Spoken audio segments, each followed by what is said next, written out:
Особенности голосования на предстоящих президентских выборах обсудили сегодня главы городских округов и поселений с председателем избиркома Коми Дмитрием Митюшевым. Разговор состоялся в режиме видеоконференц-связи. Это первый подобный семинар. Запланировано более 50 встреч с трудовыми коллективами, студентами и представителями различных организаций.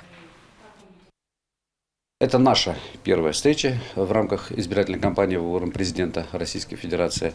Мы расскажем главам поселений о том, что и как будет происходить, и скоординируем наши действия и усилия по оборудованию помещений для голосования, по осуществлению информирования избирателей об избирательном процессе. Ну и кроме того, одна из наших важнейших задач – это подготовка к реализации проекта «Информ-УИК».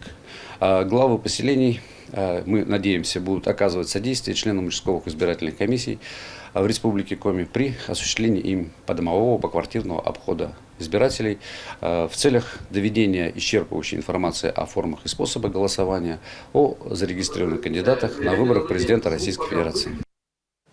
Семинар для глав организовала Ассоциация Совета муниципальных образований Коми в рамках проекта «Правовая среда», чтобы на местах четко понимали необходимость содействия избирательным комиссиям в подготовке к выборам президента.